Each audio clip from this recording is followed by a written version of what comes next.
बच्चों, क्या हाल चाल? सब बढ़िया, एकदम मस्ती में चल रहा है। वाह वाह। पिछला लेक्चर देख लिए, स्ट्रक्चर ऑफ स्पर्म वगैरह, spermiogenesis, structure of sperm, hormonal control, देखा कि नहीं देखा? देख लिए हैं? यदि आपने नहीं देखे हैं तो देखिए, क्यों रुके हुए हैं? देखिए, क्यों नहीं देख रहे हैं? डिस्क्रिप्शन में आपको लिंक दी गई है, एंड स्क्रीन पर वीडियो आ जाती है, आई बटन में लिंक लगा दी जाती है। देखिए, आ गए होंगे आई बटन में, तो उस लेक्चर को देखिए, उसके बाद इसको देखिए। आज इसमें हम लोग प्रारंभ करेंगे oogenesis, लेकिन प्रारंभ करने से पहले एक छोटी सी तनिकों का रिक्वेस्ट है कि यदि आप अभी अभी हमारे साथ जुड़ रहे हैं तो चैनल को सब्सक्राइब कर लीजिए, अब बेल आइकन को प्रेस कर लीजिए ताकि आने वाले वीडियो का तमाम नोटिफिकेशन आपको मिलती रहे और आपकी अध्ययन इसी तरह से चलती रहे। तो चलिए, मैं अनिल कुमार मेहता आपका पुनः स्वागत करते हैं अपने और आपके और हमारे अपने YouTube चैनल जेल साइंस मिशन या फिर केमिस्ट्री वाला AK Mehta home and reproduction 20 के साथ। नहीं, आज 20वां लेक्चर होने जा रहा है और आज इसमें हम लोग देखेंगे oogenesis। oogenesis जो होता है इनसाइड, कितना घबरा जाते हैं इसलिए लिखना पड़ता है, inside female body. Female body में कहा? Inside ovary. ये oogenesis की कहानी बहुत पुरानी है, बहुत पुरानी है, सदियों पुरानी है, सदियों पुरानी है। जब स्पर्मेटोजेनेसिस की प्रोसेस में आप देख रहे थे कि स्पर्मेटोजेनेसिस की प्रोसेस जो होता है बालक में 14 से 16 वर्ष की आयु में टेस्टिकुलर एक्टिविटी जागृत होता है और स्पर्म का निर्माण होता है कि नहीं होता है? पीछे देखे हो ना? नहीं देखे हैं? देखिए ना। लेकिन यहां पर oogenesis मतलब ओवम का निर्माण, एग का निर्माण। oogenesis का मतलब क्या हुआ? ओवम का निर्माण और इसका मतलब क्या हुआ? एग का निर्माण। एग का निर्माण माने अंडाणु का निर्माण। अंडाणु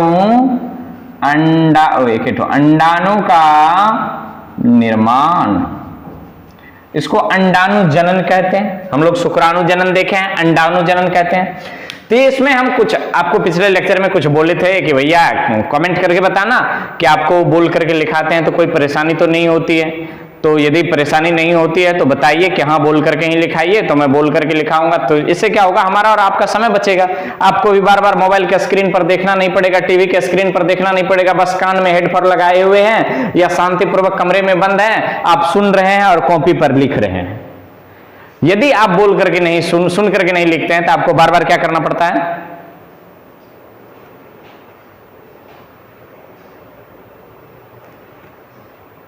इससे यदि बचना चाहते हैं तो इसलिए बोले थे कमेंट करके बताना, कोई परेशानी तो नहीं हो रही है। वैसे नहीं होना चाहिए, आज भी बोल करके लिखाएंगे, ठीक? तो देखिए, oogenesis की प्रोसेस जो होती है मतलब ओवम बनने की प्रक्रिया को क्या कहते हैं? हम लोग oogenesis कहते हैं। लिख लीजिए, oogenesis किसको कहते हैं? ओवम बनने की प्रक्रिया को oogenesis कहते हैं। या इसको और लिख सकते हैं, फीमेल बॉडी में ओवरी के अंदर, फिर से सुनिए, फीमेल बॉडी में ओवरी के अंदर ओवम बनने की प्रक्रिया को oogenesis कहते हैं। क्लियर? अब oogenesis कहां से प्रारंभ होता है? नहीं, oogenesis की प्रोसेस कहां से प्रारंभ होती है तो आप यहां से एकदम देखते जाइए। oogenesis की प्रोसेस जो है जब बच्चे मां के गर्भ में रहते हैं। मां तो मां है, मां के गर्भ में बच्चे हैं और बच्चे में वो लड़की है। मां के गर्भ में पल रहे हैं बच्चे, क्या हैं? वो लड़की हैं, गर्ल्स हैं। जब वो मां के गर्भ में लगभग 25 सप्ताह के होते हैं। अब कहेंगे 25 सप्ताह, ये माथा दर्द कर रहा है, तो मां के गर्भ में रहते कितने दिन हैं? तो लगभग 36 सप्ताह। कितना दिन रहते हैं? 36 सप्ताह। एक सप्ताह 4 सप्ताह का 1 महीना, तो 9 चौका 36, 9 महीना मां के गर्भ में रहते हैं हम लोग, ठीक? तो उनमें से 25 सप्ताह मतलब क्या? तो 8 तिया 24, 6 चौके 24 6 महीना के जब हम लोग मां के गर्भ में रहते हैं, हम लोग नहीं, जो फीमेल हैं, गर्ल्स हैं, और वो मां के गर्भ में जब होंगे, मां के गर्भ में जब वो कितने दिन के, लगभग 6 महीना के होंगे, तब ये उसके बॉडी में, उसके ओवरी में oogenesis की प्रक्रिया शुरू हो गई होगी, शुरू हो गई होगी। तो यहां पर नोट लिखिए, नीचे में एरो देख रखे, नीचे में लिखिए, लिखो फीमेल बॉडी में oogenesis की प्रक्रिया, फिर से, फीमेल बॉडी में oogenesis की प्रक्रिया गर्भावस्था में ही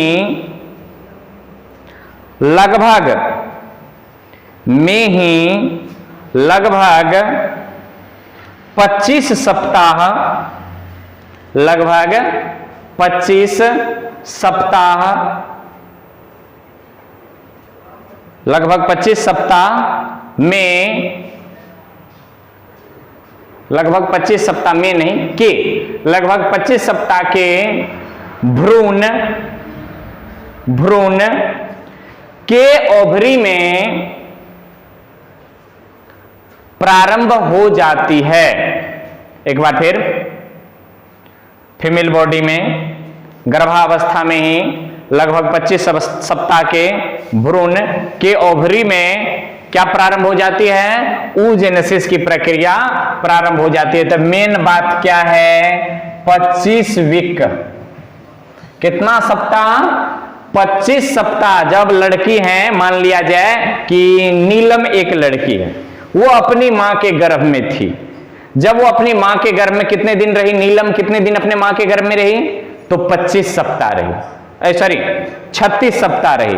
तो जब वो मां के गर्भ में 25 सप्ताह की थी, मतलब 6 महीने की बच्ची थी पेट में, तो जो थी तो बच्ची, जब बच्ची थी तो उसमें तो था ओवरी, उसमें क्या था, ओवरी था, तो उसके ओवरी में फॉलिकुलर एक्टिविटी शुरू हो गया। और उसके ओवरी में नहीं, ऐसे ऐसे तमाम नीलू, सीलू, नीलम, इलम, उल्लू, जुल्लू, सब एकदम उल्लू जुल्लू सबके ओवरी में क्या हो जाता है, 25 सप्ताह के जैसे ही मां के गर्भ में होते हैं, उसमें oogenesis की प्रक्रिया शुरू हो जाती है।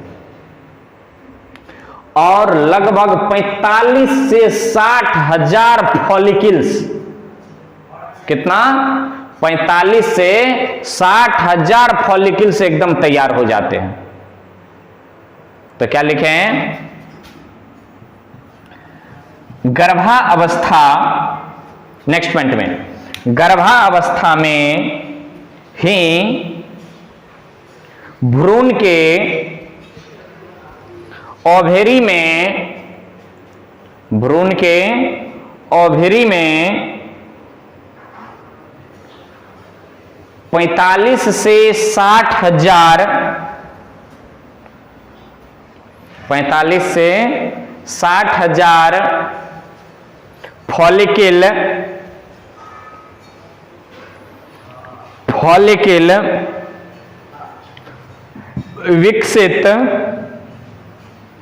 विकसित हो जाते हैं, विकसित हो जाते हैं, जिसे प्राइमरी फॉलिकल, जिसे प्राइमरी फॉलिकल, प्राइमरी फॉलिकल कहते हैं, जिसे प्राइमरी फॉलिकल कहते हैं। नेक्स्ट पॉइंट में, प्रत्येक प्राइमरी फॉलिकल में, प्रत्येक प्राइमरी फॉलिकल में प्राइमरी oocyte, प्राइमरी oocyte रहते हैं, रहते हैं। लिख लिए।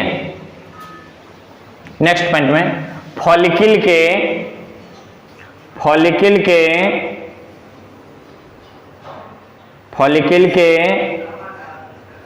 सेल्स को, फॉलिकल में सेल होता है, फॉलिकल के सेल्स को ऊगोनिया कहते हैं। फॉलिकल्स के सेल्स को क्या कहते हैं? ऊगोनिया कहते हैं। सुन रहे हैं आप? चलिए, तो फॉलिकल्स के जो सेल हुए उसे क्या कहें? ऊगोनिया। तो 25 सप्ताह में क्या हो गया? स्टार्ट हो गया क्या? किसका प्रक्रिया? ऊजेनेसिस का प्रक्रिया। अब देखिए, अब इसको हम रे डायग्राम से बता रहे हैं और आप देखते चलिएगा कि क्या क्या होता है, कब क्या, कैसे, कहां, नहीं, क्या हो जाता है। देखिए, रे डायग्राम से देखते जाइए। 20 है, इसको भी मिटा देंगे। तो क्या होता है कि आप नीचे एरो देकर के लिख लीजिए एक लाइन में, ऊजेनेसिस की प्रक्रिया 3 स्टेप में या फेज में संपन्न होती है।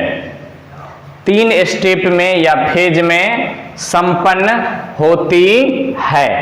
कैसे? तो देखिए,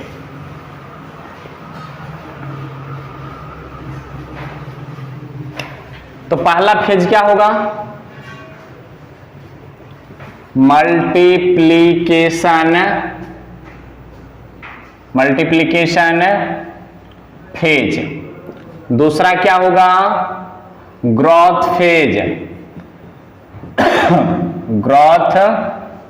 फेज। और तीसरा क्या होगा? Maturation phase. तो ये 3 फेज होते हैं और तीनों फेज को जानिए। हम बीच में फॉलिकल बनाते हैं, एक तरफ फेज लिखेंगे, एक तरफ एज लिखेंगे, किस एज में क्या होता है। तो आप एक बार इसको नोट कर लीजिए, मल्टीप्लिकेशन फेज, ग्रोथ फेज और मैच्योरेशन फेज। मिटा रहे हैं इसको, 1 2 3 4 5 6 7 8 9 10।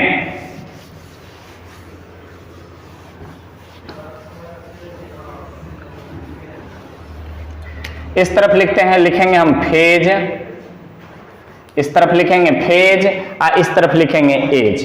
तो देखिए यहां पर ये क्या है, ये मान लिया जाए कि ये ऊगोनिया है। इसको क्या कहते हैं? ऊगोनिया। इसमें माइटोसिस हुआ। क्या हुआ?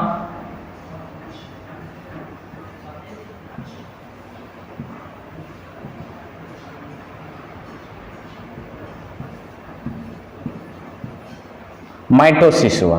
ठीक,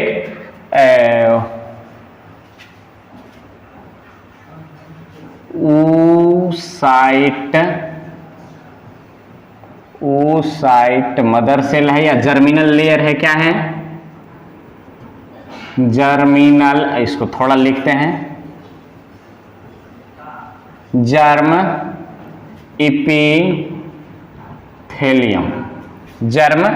एपिथेलियम है ये। ठीक, ये दिखाई दे रहा है, जर्म एपिथेलियम है ये। सब में केंद्रक है। ये डिवीजन क्या हुआ? ये माइटोसिस हो रहा है। कौन सी सिस? माइटोसिस। यहां पर भी हुआ माइटोसिस, यहां पर भी हुआ माइटोसिस। ठीक, यहां पर भी माइटोसिस से 2 बना, यहां पर भी माइटोसिस इतना बना। ये जो लास्ट में बना है इसको ऊगोनिया कहते हैं। क्या कहते हैं? ऊगोनिया कहते हैं। ये प्रक्रिया कहलाया मल्टीप्लिकेशन फेज।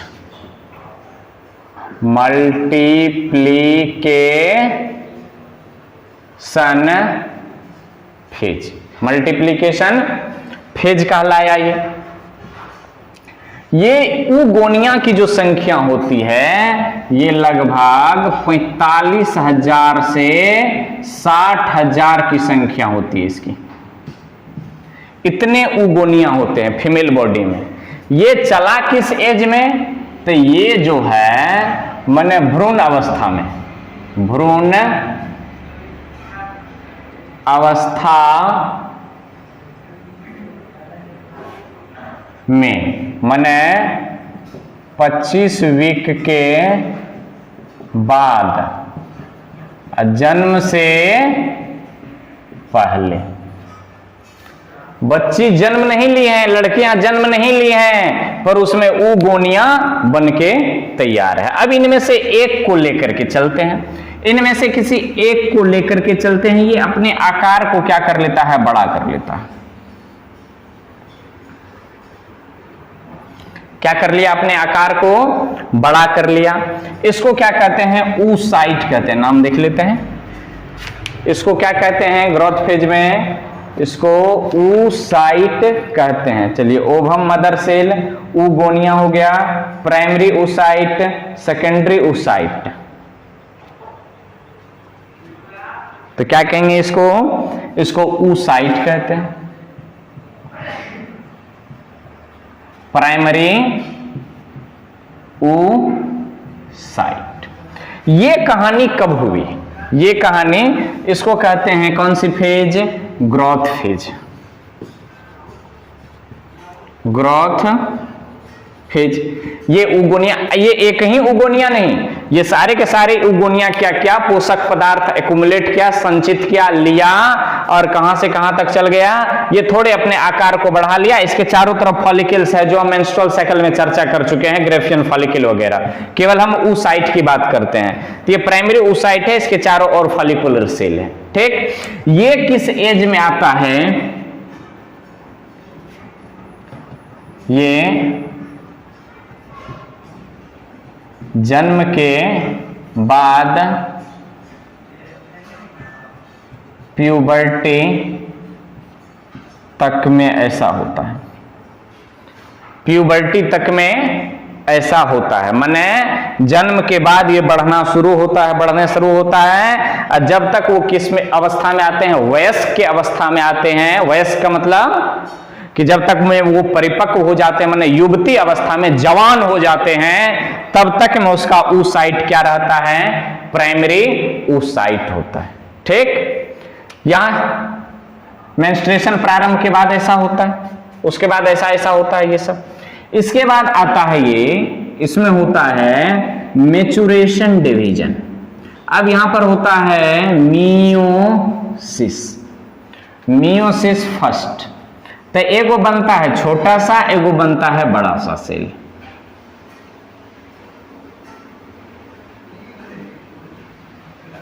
एगो छोटा सा, एक बड़ा सा, इसको कहते हैं पोलर बॉडी। क्या कहते हैं, पोलर बॉडी।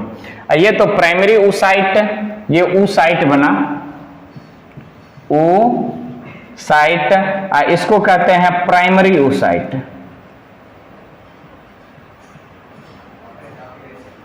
अब प्राइमरी पोलर बॉडी, इसको कहते हैं हम लोग फर्स्ट मैच्योरेशन फेज।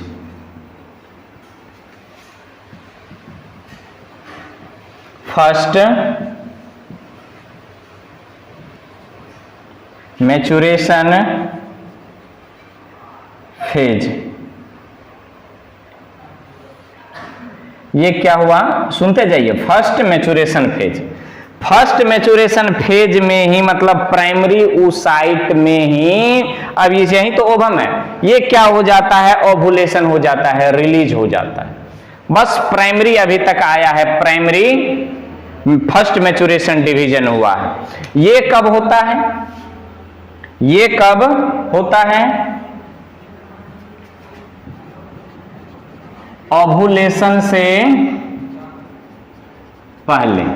मैंने अब ये 12-13 वर्ष की बाद की बात है, मतलब नहीं, 12 से 13 वर्ष के बाद, नीचे दिखाई दे रहा है, 12 से 13 वर्ष के बाद, 12 से 13 वर्ष के बाद ये घटना होती है जब मेंस्ट्रुएशन साइकिल, मेंस्ट्रुअल साइकिल प्रारंभ होती है। तब जब भ्रूण अवस्था में था तो ये मतलब मल्टीप्लिकेशन फेज जन्म से पहले, ग्रोथ फेज जन्म के बाद और परिपक्व अवस्था आने तक। फर्स्ट मैच्योरेशन फेज कब, फर्स्ट मैच्योरेशन कब, ओवुलेशन से पहले, ओवुलेशन से पहले, ओवुलेशन से पहले माने ये ओवरी में हो जाता है, ये ओवरी में हो जाता है। तो आप इसको एक बार नोट कीजिए। हम यहां से फिर एक बार बढ़ेंगे, फिर एक बार बढ़ेंगे, तो इसको हम यहां से उठा करके इसको यहां पर हम छापेंगे और इसके आगे बढ़ेंगे, फिर इसको भाषा में लिखते हैं। देखिए कितना मजा आ रहा है ने, वाह वाह वाह वाह। तो इसको एक बार नोट कर लीजिए फटाक से, 1 2 3 4 5 6 7 8 9 10। चलिए आप नोट कर लिए होंगे, रोक करके वीडियो को पॉज करके पहले इसको आप नोट कर लीजिए और फिर उसके बाद आगे बढ़िए। ये देखिए फर्स्ट मैच्योरेशन फेज है, अभी मैच्योरेशन फेज कंप्लीट नहीं हुआ है, इसको मिटा रहे हैं। आप जस्ट उसके नीचे लिखेंगे, जस्ट उसके नीचे लिखना है आपको, जस्ट उसके नीचे लिखना है, जस्ट उसके नीचे लिखना है, जस्ट उसके नीचे लिखना है, जस्ट उसके नीचे लिखना है, जस्ट उसके नीचे लिखना है। यहां पर याद रखेंगे तो इधर से आया था बड़ा वाला सेल और छोटा वाला सेल, इसको क्या कहते हैं? First maturation division, first maturation division. ये हुआ था किस एज में, क्या नाम था इसका? Primary oocyte, ovum. Graafian follicle बन गया है, ग्रेफियन फॉलिकल बन चुका है, प्राइमरी oocyte। ये कहां पर हुआ है, किस अवस्था में? माने 12 से 13 वर्ष की आयु में, 12 से 13 वर्ष की आयु में ऐसा हुआ है। अब क्या होता है, यहां से यहां पर मियोसिस फर्स्ट हुआ, मियोसिस फर्स्ट। ये ग्राफ याद रखना, 12 से 13 वर्ष की आयु में जब मेंस्ट्रुएशन प्रारंभ होता है तो ये प्राइमरी oocyte होती है, ये फर्स्ट मैच्योरेशन डिवीजन है। अब यहां से आइए, फिर ये क्या होता है, ये बड़ा वाला सेल एक बनता है और एक छोटा वाला सेल बनता है, इसको ओवम कहते हैं या सेकेंडरी oocyte, सेकेंडरी oocyte इसको कहते हैं मियोसिस, मियोसिस सेकेंड। और ये क्या है? Second maturation division, second maturation division. याद रखेंगे ये होता कब है, माने सेकेंड मैच्योरेशन डिवीजन कब होगा, सेकेंड मैच्योरेशन डिवीजन कब होगा? ओवुलेशन के बाद फैलोपियन ट्यूब में, फैलोपियन ट्यूब में। जस्ट इसके बाद क्या हो जाता है? फर्टिलाइजेशन हो जाता है, मतलब फर्टिलाइजेशन होने से जस्ट पहले, फर्टिलाइजेशन होने से जस्ट पहले। ये कब होता है? फर्टिलाइजेशन होने से जस्ट पहले। यही तो क्वेश्चन है, और यहां से ये मिला करके क्या कहलाता है? Maturation phase. तो पूछता है कि ओवम में सेकेंड मैच्योरेशन डिवीजन कब होता है? तो ओवुलेशन के बाद, फैलोपियन ट्यूब में, फर्टिलाइजेशन से जस्ट पहले।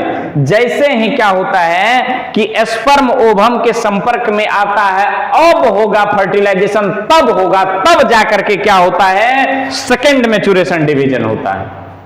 आ रही है बात समझ में? सेकेंड मैच्योरेशन डिवीजन वैसे नहीं होता है, एकदम फर्टिलाइजेशन होने से जस्ट पहले, माने स्पर्म छूने ही वाले हैं ओवम को, छुआ, अब ओवम के अंदर स्पर्म ढुकेगा, ढुकने से पहले क्या होता है?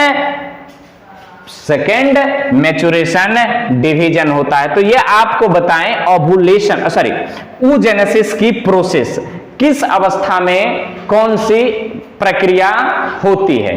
तो ये आप एक बार इसको नोट कर लीजिए और भाषा में आपको लिखाते हैं, इत्मीनान से आप लिखते जाइए, सुनते जाइए।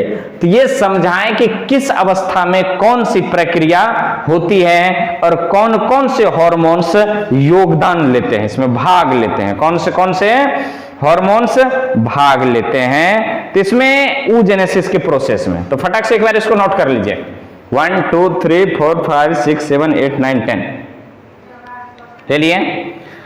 तो जब इसको नोट कर लिए हैं तो आप हेडिंग दीजिए multiplication phase, multiplication phase, multiplication phase, multiplication phase, heading दे दिए हैं। तो चलिए लिखेंगे इस फेज में जर्मिनल एपिथेलियम, इस फेज में जर्मिनल एपिथेलियम से कई फॉलिकल्स एग नेस्ट माने अंडा के घोंसला, एग नेस्ट के रूप में प्रारंभ होता है, विकसित होता है, एग नेस्ट के रूप में विकसित होता है, विकसित होता है, जिसे ऊगोनिया कहते हैं, जैसे क्या कहते हैं, ऊगोनिया कहते हैं। नीचे एरो देकर के लिखेंगे, एरो देकर के मल्टीप्लिकेशन फेज,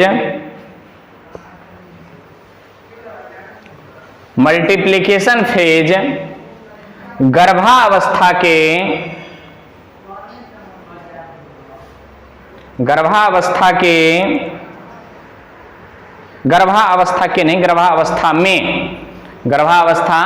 में 25 सप्ताह के भ्रूण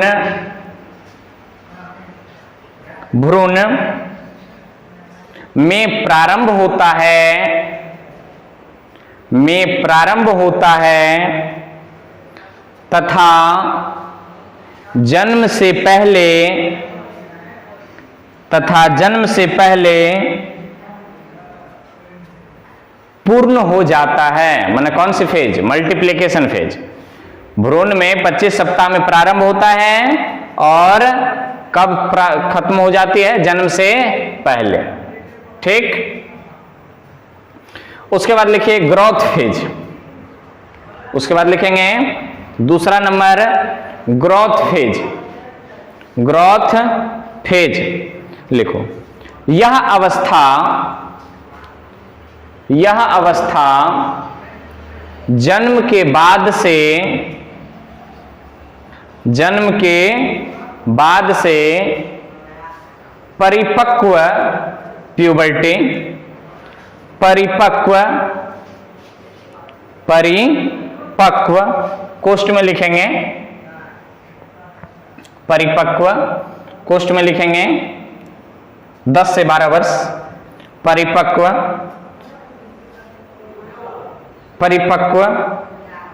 अवस्था तक में पूर्ण होती है।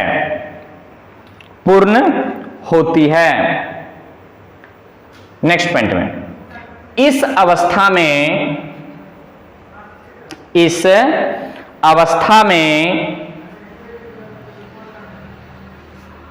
oocyte, OOCYTE, oocyte पोषक पदार्थ संचित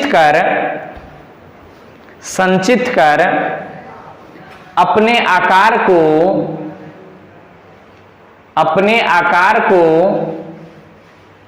बढ़ा लेता है, संचित कर अपने आकार को बढ़ा लेता है, जिसे प्राइमरी oocyte, प्राइमरी oocyte नहीं, oocyte, जिसे oocyte कहते हैं, जिसे क्या कहते हैं, oocyte कहते हैं। फ्रेश हुआ, हाँ, जिसे oocyte कहते हैं। ठीक है, उसके बाद लिखिए, उसके बाद लिखेंगे मैच्योरेशन फेज, तीसरा number maturation phase, maturation phase लिख लिए? लिखो maturation phase, maturation phase, phase मासिक चक्र के दौरान, मासिक चक्र के दौरान परिपक्व अवस्था के बाद प्रारंभ होती है, प्रारंभ होती है। लिख लिए? नेक्स्ट पॉइंट में मैच्योरेशन फेज को, मैच्योरेशन फेज को दो वर्गों में बांटा गया है। मैच्योरेशन फेज को दो वर्गों में बांटा गया है। पहला number first maturation division, first maturation division, first maturation division. लिखें? डैश देकर के लिखें। फर्स्ट मैच्योरेशन डिवीजन,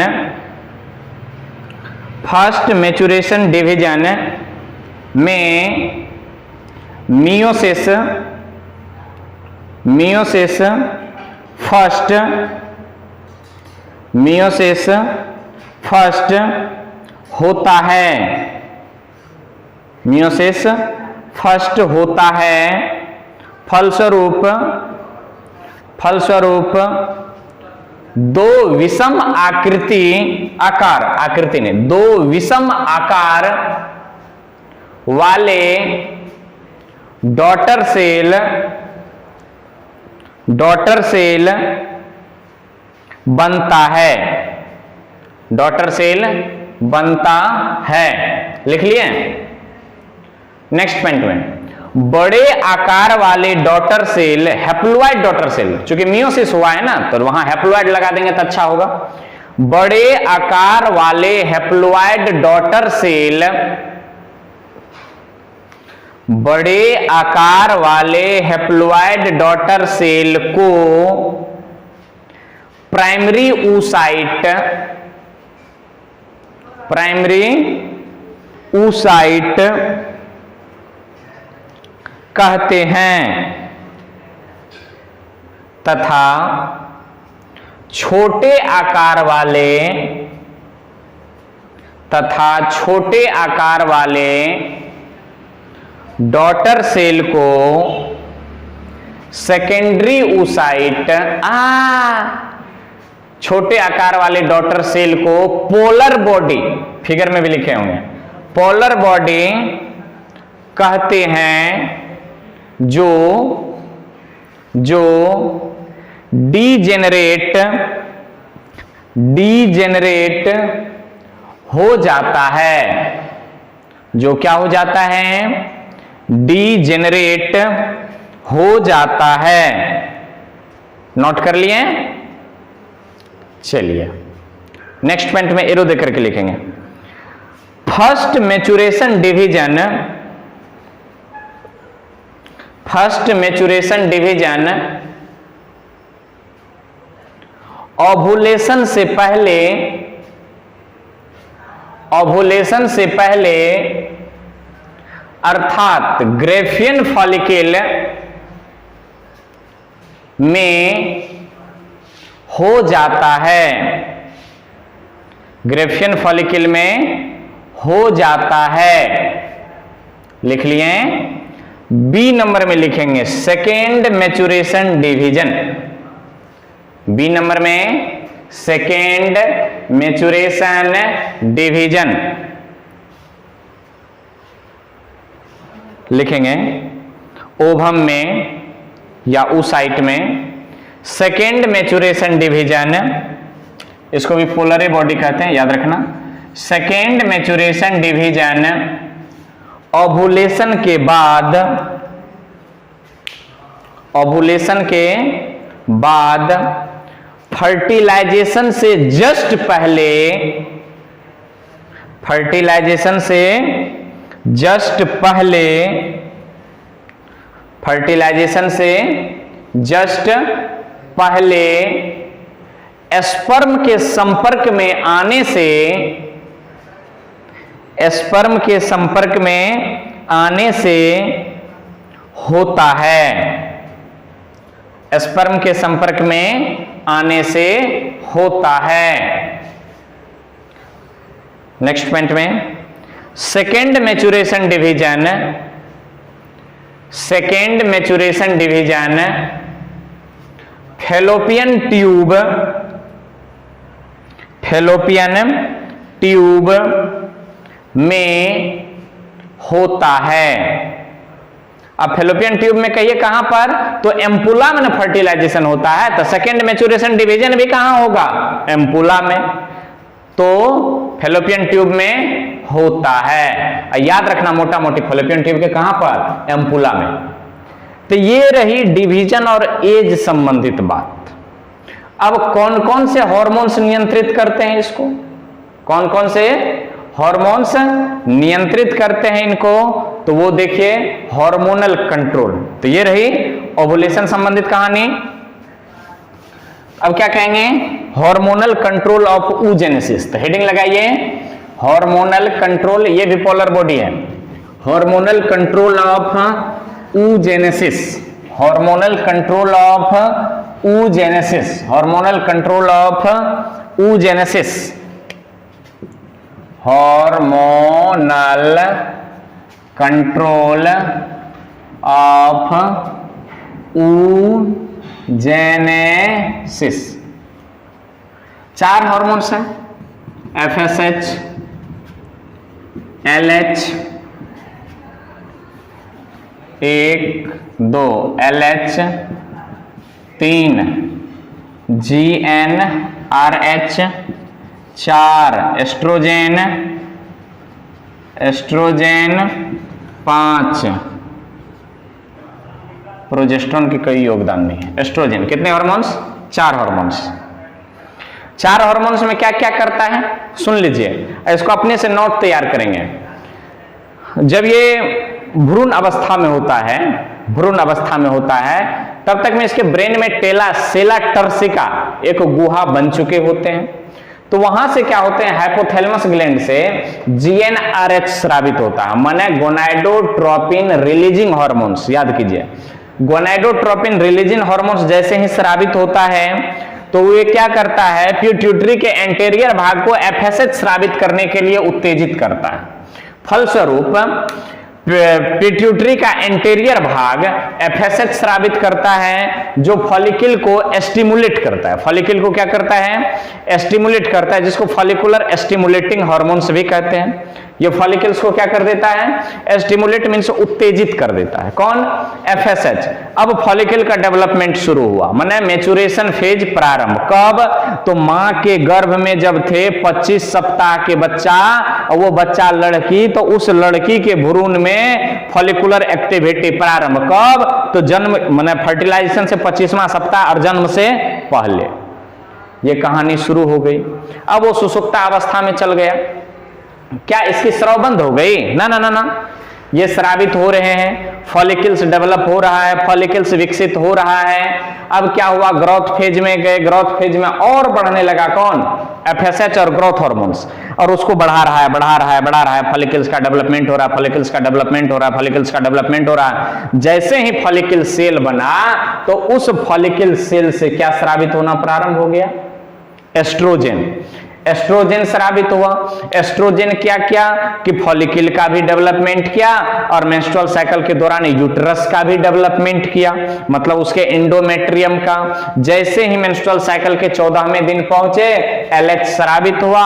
LH स्रावित हुआ, ओवुलेशन हो गया, और ओवुलेशन के बाद तो ये कहानी जानते ही हैं। तो इसको मेनली कौन नियंत्रित करता है, FSH एंड GnRH। तो इसको कैसे लिखेंगे, तो oogenesis का नियंत्रण, लिख लीजिए कहीं पर, oogenesis का नियंत्रण GnRH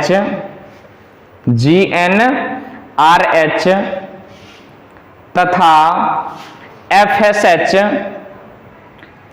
FSH के द्वारा होता है। के द्वारा होता है।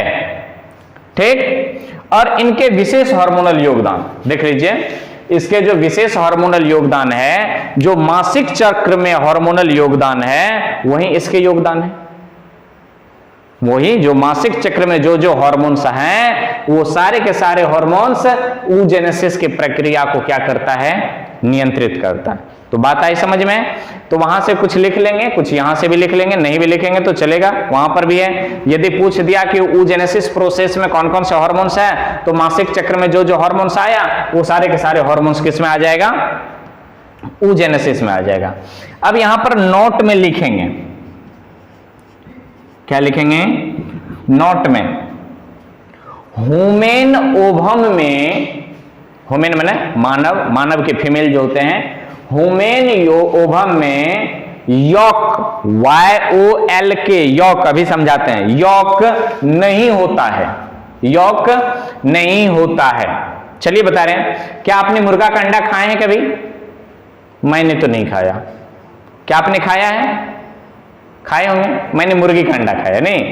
तो यदि आपने मुर्गी का अंडा खाए हैं, तो मुर्गी के अंडा में देखे होंगे कि क्या होते हैं कि बीच में माने थोड़ा ब्राउन कलर का, माने भूरा कलर का होता है, और उसके चारों तरफ क्या होता है, सफेद कलर का होता है, उजरा कलर का होता है। देखे कि नहीं देखे हैं? ऐसे करके खाता बड़ा खसर खसर करता है नहीं।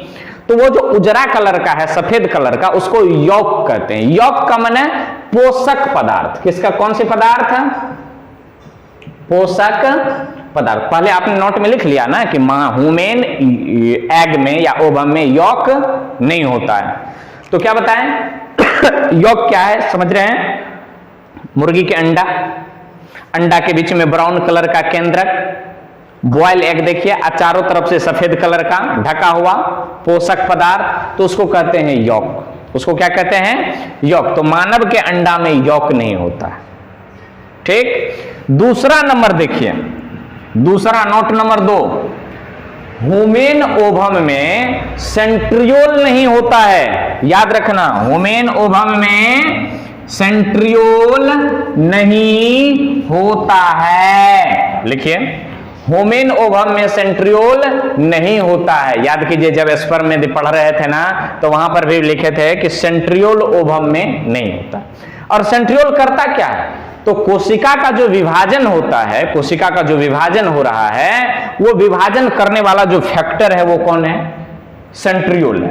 जब तक सेंट्रियोल नहीं होगा, सेंट्रियोल करता क्या है कि देखिए, मैं यहां पर एक छोटा सा आरेख बना रहा हूं। ये मान लिया जाए कि ये क्रोमोजोम है। ये क्या है? क्रोमोजोम है। ये क्रोमोजोम है, ये क्रोमोजोम अभी जोड़ा में है। जब सेल को डिवाइड करना है, तो सेल डिवाइड होगा, तो यहां पर क्या होता है? यहीं पर सेंट्रियोल है। तो ये इससे क्या होता है? जुड़ जाता है। ये जुड़ जाता है, ये इससे जुड़ जाता है, ये जुड़ जाता है, ये जुड़ जाता है। ये क्या है? ये क्या है? सेंट्रियोल। अब ये क्या करता है? इसको खींचता है, एकदम खींचता है। ये दोनों क्रोमोजोम, क्रोमेटिड क्या हो गया? अलग अलग हो गया। अब एक जंगल में 2 गो शेर रह सकता है? नहीं रह सकता है ना, चांस नहीं बनता है। तो ये दोनों क्या करेगा? अलग अलग होएगा। दोनों अलग अलग होएगा, तो अब दोनों के बीच में मोटा मोटी चलने लगेगा। इससे हम भीने हो जाते हैं। तो भीन हो जाएगा। भीन होने की जैसे ही समस्या आई, मतलब कोशिका का विभाजन हुआ, तो सेंट्रियोल ना होगा और ना कोशिका का विभाजन होगा। तो ओवम में क्या नहीं होता है? सेंट्रियोल नहीं होता। इससे यह स्पष्ट होता है कि ओवम का विभाजन नहीं होता। ओवम का विभाजन नहीं होता। तो विभाजन होता कैसे है? तो इस ओवम में, मान लिया जाए ओवम है, और ओवम में ढुका कौन? ओवम में ढुका स्पर्म। ये अपने साथ क्या लेकर के गया? सेंट्रियोल। पिछला जस्ट 19वां लेक्चर में देखिए, स्पर्मियोजेनेसिस माने स्ट्रक्चर ऑफ स्पर्म, ये अपने साथ सेंट्रियोल लेकर के गया, तब जाकर के ये हुआ जायगोट। जायगोट में क्या बन गया? सेंट्रियोल। क्योंकि सेंट्रियोल किसका ढुका है? स्पर्म वाला ढुका है। किसमें? ओवम में। तो फर्टिलाइजेशन हुआ स्पर्म और ओवम का, तो क्या बन गया? जायगोट। जायगोट में क्या चल गया? सेंट्रियोल। अब इसका विभाजन होगा, तो 1 सेल से 2 सेल, 2 सेल से 4 सेल, 4 सेल से 8 सेल, 8 सेल से 16 सेल, 16 सेल में जब जाएगा तो मलबेरी शेप का हो जाएगा, मतलब सहतूत शेप का, इसलिए उसका नाम पड़ गया मोरूला। तो जब हम लोग मां के गर्भ में प्रथम पहला सप्ताह द्वितीय सप्ताह में होते हैं तो हमारा शेप कैसा होता है, सहतूत जैसे लंबा होता है, एकदम ऐसे करके कीड़ा के जैसे एकदम गर्भ में पल रहे होते हैं, एकदम इतना गो का। हाँ, इतना गो का मुनसा सो देखा आज कितना टाका हो गया। सोच सकता है कि इतने गो का था, उससे भी छोटा इतने गो का सेल, एकदम बिंदु भर का, एकदम पिचकुनुआ भर का नहीं, 20 माइक्रोन मतलब 20 माइक्रोमीटर होता है इस एग का आकार होता है। सोच सकते हो 20 गुना 10⁻⁶ मीटर। इस शेप में ये स्पर्म गया, स्पर्म ढूका, ये बन गया जायगोट, जायगोट बन गया तो जायगोट टूटते टूटते टूटते टूटते इस शेप में गया। इस शेप में जब गया तो इतने गो का था, इतना गो का था भी नहीं उस टाइम में, इतना गो का था नहीं, मैं देख रहा था इतना गो का था नहीं। तब फिर ये क्या हुआ, धीरे धीरे बड़ा होते गया, बड़ा होते गया, बड़ा होते गया। आज देखिए नहीं 72-73 किलो वजन है। सोचो जरा यदि यही 72-73 किलो वजन यदि मां के गर्भ में रहते तब माई कहते जो ये ऐसा बच्चा को जन्म नहीं देंगे, वो जन्म होने से पहले ये मार देता। ऐसा भगवान ने होने ही नहीं दिया। इसलिए क्या आया, सेल डिवीजन। क्या आया, एक कोशिका है, बस अंकुरन है, बाहर आएगा तो अपने बड़का को का पौधा होगा, पौधा का पौधा होगा, वगैरह वगैरह, तो इत्यादि बात होती है। तो ओवम में क्या नहीं होता है, सेंट्रियोल नहीं होता है। ह्यूमन ओवम में क्या नहीं होता है, यॉक नहीं होता है। सेकेंड मैच्योरेशन कब होता है, फैलोपियन ट्यूब में किसके संपर्क में आने के बाद, ओवम के संपर्क में, सॉरी स्पर्म के संपर्क में आने के बाद। तो ये सारी बातें आपको समझ में आ रही है। तो जितनी बात बताएं, कुछ बातें लिखाए भी हैं, तो इन सारी चीज को क्या करते जाइए, नोट करते जाइए। तो आज की कहानी आपको समझ में आए नहीं आए इसके बारे में तो आप अवश्य बताइएगा। अगले बार जब मिलेंगे तो महान एकदम क्या कहते हैं कि भयंकर कहानी वाली एक लेक्चर होगी। नाम होगा फर्टिलाइजेशन, निषेचन, नाम होगा निषेचन। वहां पर कहानी बताएंगे कि कब जुड़वा होता है, कब बिना जुड़वा होता है। कब जुड़वा होगा तो दोनों का मुंह कान एक ही रंग होगा, कब जुड़वा होगा तो दोनों का मुंह कान अलग अलग होगा। जुड़वा होगा तो कब दोनों लड़के होगा, कब दोनों लड़की होगा, या एगो लड़का एगो लड़की होगा। फर्टिलाइजेशन में कौन कौन सी कहानी महत्वपूर्ण है, उसके बाद चलेंगे क्लीवेज, उसके बाद आगे की जो कहानी होगी फिर होगी इम्प्लांटेशन, फिर होगा गेस्ट्रेशन, माना ये ऑर्गन तॉर्गन, हार्ट, टांग, नाक, कान वगैरह वगैरह बनेगा। तब तक में प्रेग्नेंट फीमेल को उल्टी तुल्टी भी होना है, ये सब भी कहानी देखना है, अभी बहुत बाकी है। तो पढ़ाई करते रहें। All the best.